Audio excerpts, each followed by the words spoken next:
Standard 8 chapter number 2 parallel lines and transversal. First हम देखेंगे parallel lines and transversal किसे कहते हैं। देखिए ये दो लाइन है, पैरेलल है और इसे पैरेलल लाइंस कहते हैं। ट्रांसवर्सल किसे कहते हैं, देखिए ये जो लाइन है, दो पैरेलल लाइन को एक लाइन गुजरते हुए जाता है, इंटरसेक्ट होते हुए जाता है, उस लाइन को ट्रांसवर्सल कहते हैं। जैसे कि देखिए, if a line intersect given two lines in two distinct points, then that line is called a transversal of those two lines। देखिए यहाँ से ये जो लाइन गुजरते हुए जाता है पैरेलल लाइंस को, उसे ट्रांसवर्सल कहते हैं। अब हम देखेंगे करस्पॉन्डिंग एंगल्स किसे कहते हैं। देखिए यहाँ पर टू पैरेलल लाइंस है, ये ट्रांसवर्सल है। यहाँ पर ABCD एंगल्स लिखा हुआ है, EFGH लिखा हुआ है। यहाँ पर करस्पॉन्डिंग एंगल्स देखिए, यहाँ पर इस तरह से ये जो राइट हैंड साइड का है, यहाँ पर ऊपर की तरफ एक एंगल बन रहा है। इधर नीचे देखिए ऊपर की तरफ एक एंगल बन रहा है, तो ये A और E इसे करस्पॉन्डिंग एंगल कहते हैं। जैसे नीचे की तरफ देखिए इस तरह से ये हो गया B और ये हो गया F, नीचे की तरफ जो आ रहा है वो भी करस्पॉन्डिंग एंगल्स बोलते हैं। अगर यहाँ पर देखिए ऊपर की तरफ D हो रहा है तो एंगल D, एंगल H ये करस्पॉन्डिंग हो गया। और यहाँ पर नीचे की तरफ एंगल C, यहाँ पर नीचे की तरफ एंगल G, C और G ये करस्पॉन्डिंग एंगल्स होंगे। देखिए इस तरह से यहाँ पर ऊपर का और यहाँ पर ऊपर का एंगल देखिए इस तरह से, और यहाँ पर नीचे का, नीचे वाला, यहाँ पर नीचे वाला, तो ये हो गया करस्पॉन्डिंग। यहाँ पर देखिए D, यहाँ पर H, यहाँ पर नीचे C, यहाँ पर G, इसे करस्पॉन्डिंग एंगल कहते हैं।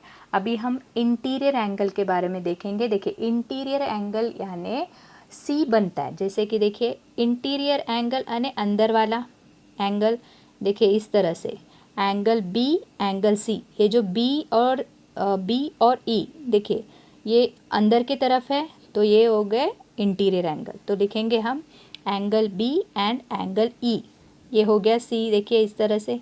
अभी देखिए यहाँ पर ये भी C जैसे, उल्टा C जैसा बन रहा है, तो ये अंदर की तरफ है एंगल C, एंगल H, इसे हम इंटीरियर एंगल कहते हैं। अभी देखिए थर्ड है अल्टरनेट एंगल। अल्टरनेट एंगल यानी Z बनना चाहिए। देखिए किस तरह से देखेंगे हम, यहाँ पर अल्टरनेट एंगल में टू टाइप्स है, इंटीरियर अल्टरनेट एंगल होता है और एक्सटीरियर अल्टरनेट एंगल।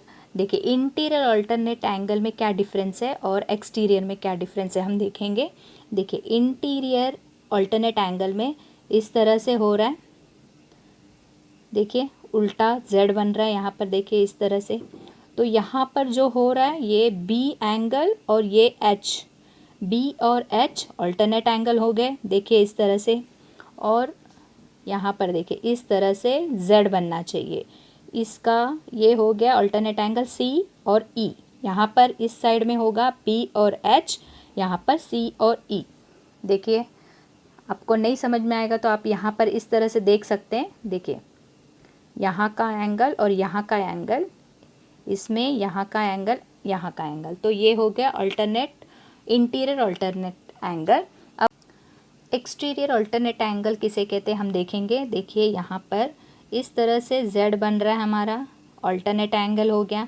और यहाँ पर देखिए जब Z इस तरह से बनता है तो यहाँ पर जो एंगल होते हैं वो एक्सटीरियर होते हैं। जैसे देखिए यहाँ पर Z हो रहा है तो अल्टरनेट एंगल अंदर का हो गया इंटीरियर, ये एक्सटीरियर है। तो यहाँ पर बाहर जो है A और यहाँ पर G, ये दोनों एक्सटीरियर एंगल हो गए। अभी यहाँ पर देखिए इस तरह से होगा तो यहाँ पर ये हो गया D, इस तरह यहाँ पर D है, यहाँ पर F है, तो ये हो गए exterior alternate angles. Standard 8 practice set 2.1 question number 1 in the adjoining figure each angle is shown by the letter fill in the boxes with the help of figure।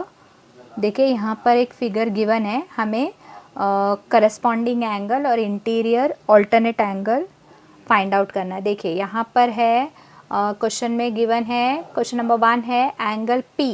Angle P का corresponding angle ढूंढना है हमें। देखिए ये angle P जो है ऊपर की तरफ हो रहा है, तो यहाँ पर नीचे ऊपर की तरफ जो हो रहा है एंगल, उसे हम करस्पॉन्डिंग एंगल कहते हैं। देखिए ये एंगल P, तो यहाँ पर ऊपर की तरफ W, तो इसका करस्पॉन्डिंग एंगल हो गया P का W। अभी सेकंड है एंगल Q। देखिए एंगल Q यहाँ पर ऊपर की तरफ है, तो हम यहाँ पर भी ऊपर की तरफ देखेंगे, ऊपर की तरफ है X, तो ये हो गया Q का corresponding angle X। 3 angle R।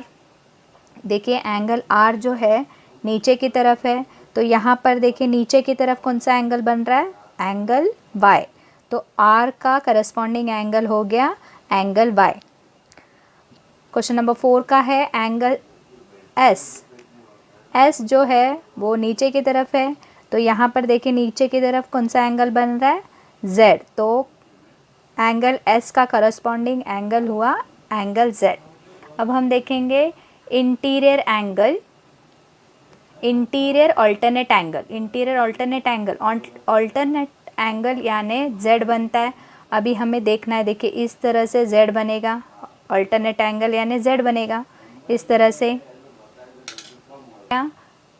S angle S का अल्टरनेट एंगल कौन सा बनेगा, X, S का X बनेगा, तो हम लिखेंगे angle S and angle X। अभी क्वेश्चन नंबर 6 है एंगल W। एंगल W देखिए यहाँ पर Z इस तरह से बनेगा, यहाँ पर इस तरह से Z बनेगा, तो W का अल्टरनेट एंगल R होगा, तो हम लिखेंगे angle W and angle R।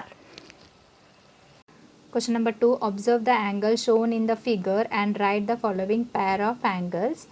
हमें first interior alternate angle find out करना है, करस्पॉन्डिंग एंगल फाइंड आउट करना है और इंटीरियर एंगल फाइंड आउट करना है। देखिए इंटीरियर अल्टरनेट एंगल यानी इस तरह से होता है।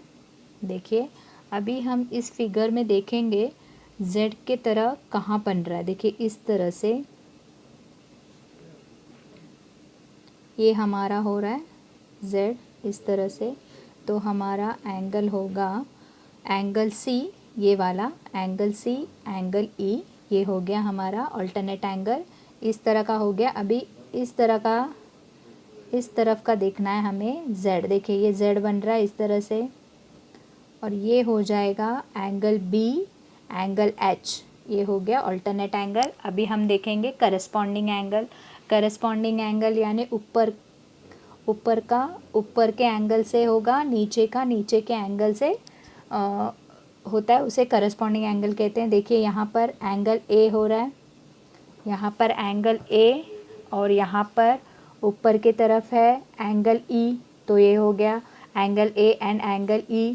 अभी यहाँ पर देखिए नीचे की तरफ एंगल B और एंगल F, ये करस्पॉन्डिंग हो गए, तो ये हो गया B एंड F। अभी इस तरफ का देखिए, इस तरफ एंगल D, यहाँ पर ऊपर की तरफ एंगल D है, यहाँ पर ऊपर की तरफ एंगल H है, तो ये हो गया angle D correspondence to angle H।